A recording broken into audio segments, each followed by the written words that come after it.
حضرت علی فرمانے لگے میری 5 باتیں یاد کر لو،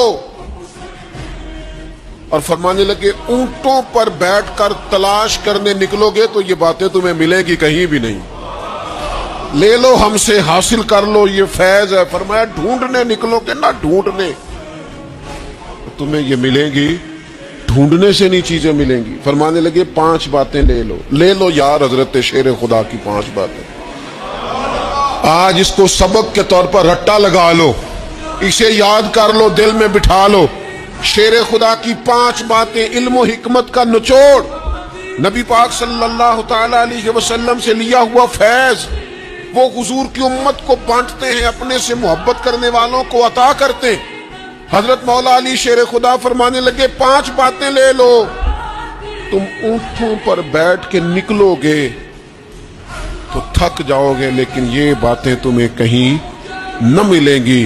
حضرت علی باتیں بیان کرتے ہیں، فرماتے ہیں پہلی بات یہ یاد رکھنا، بندے کو امید صرف اپنے رب سے رکھنی چاہیے،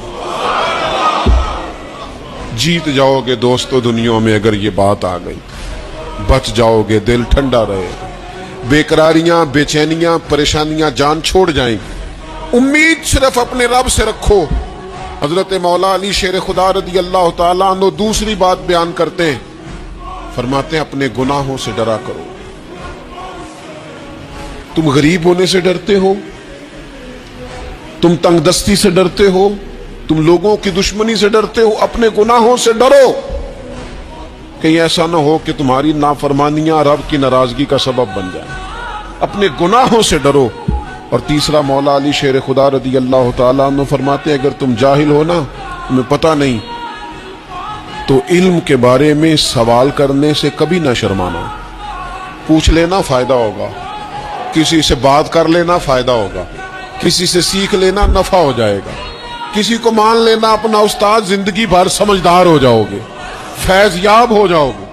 اور حضرت علی شیر خدا چوتھی بات ارشاد فرماتے ہیں یہ علماء کے لیے، فرمایا اگر عالم کو کسی مسئلے کا علم نہ ہو تو غلط بات نہ بتائے بلکہ کہہ دے واللہ اعلم، اللہ بہتر جانتا ہے۔ یہ بات یاد رکھیں، جس بات کا پتہ نہ ہو، جس کی خبر نہ ہو، جس پر عبور نہ ہو، اس بات کو آگے بیان نہ کیا جائے اور کبھی بھی غلط بات نہ بتائی جائے۔ یہ حضرت علی شیر خدا ہمیں سبق دیتے ہیں۔ اور 5ویں بات حضرت علی شیر خدا ارشاد فرماتے ہیں یاد رکھنا، ایمان میں صبر کی وہی حیثیت ہے جو جسم میں سر کی حیثیت ہے۔